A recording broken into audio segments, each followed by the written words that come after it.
Hey there, this is Mark from Mark 10 Pro Video. Thanks for checking out this review of the Smallrig 220B COB LED light. In short, it is a 220 watts bicolor COB LED light with a Bowens mount.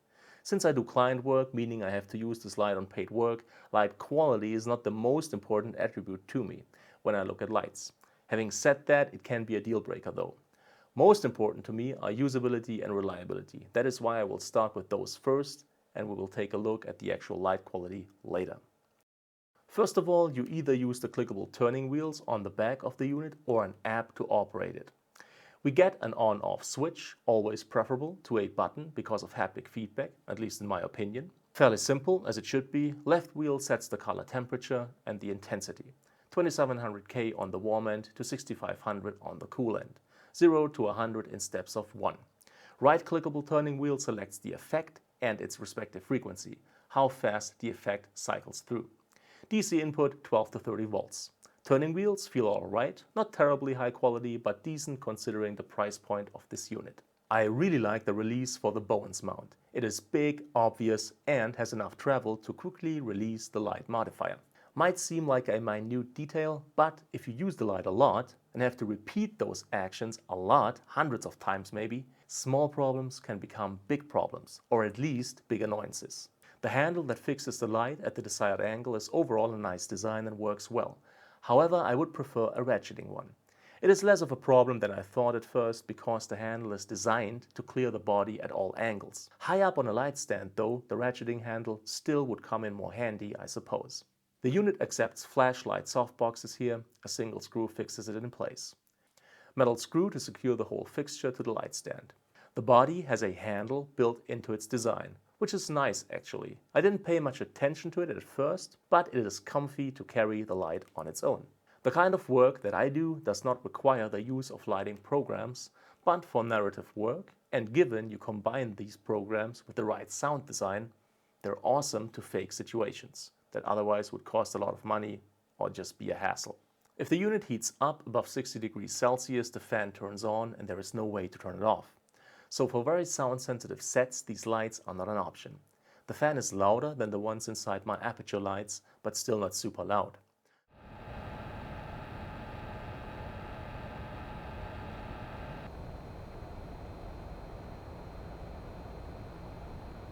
For example, shooting this talking head bit right now, I use the lights with the fan running full tilt, and it does not compromise my audio quality sitting approximately 2 meters or roughly 6.5 feet away from the light. The app requires accepting a privacy statement that unfortunately is not available in my language. Also, the app requires location data to be sent, so I did not use the app. There is no way to attach the ballast to the light stand. Tape is always an option, though it would have been nice to at least have a little steel loop like this and a way to hook that up to the ballast. Head height, the cable is long enough though, so the ballast can rest on the floor. Head height meaning like 6 feet. A case for transport is always appreciated. Although the design is rather that of a studio lamp, a case to travel or simply store the light is, in my opinion, true value. The reflector is very powerful, but it does concentrate the light in a very small centered area compared to reflectors of older generations. If that's what you need, cool, but it is super focused with a steep fall off to the side. The cables are of decent quality, the connectors are as well. I would, however, prefer a locking power connector on the ballast. Doesn't have to be a pricey option, but some option I would really like, because people trip over cables all the time, it just happens. The body is made of plastic, but a very nice looking and sturdy feeling compound material.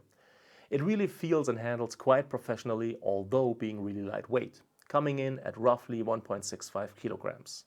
The body is, as I said, of very high quality plastic, making the unit light and easy to handle. But the yoke is made of metal, exactly as it should be. A plastic yoke sooner or later will kill the light. They never ever stand the test of time. So body, high quality plastic, yoke, metal. Thank you. The design of the unit itself, of course, is mighty fine. Really nice looking COB LED. So, I tested the 220B against my aperture light, the 300X. It is the pro version of a bicolor light. You're down roughly $1,000 for the 300X, so more than twice the price of the 220B. I tested with the metering of my Sony FX3.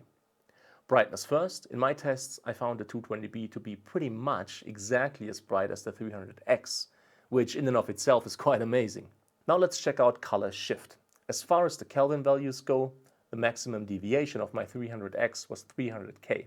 At 6500 on the light, the camera constantly measured 6200. The maximum deviation of the 220B was only 200K.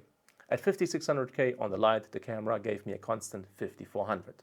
At 6500K at 50%, it also dropped to 6300K. Overall, less deviation from the 220B when it comes to the Kelvin values. Now, the dreaded green-magenta shift.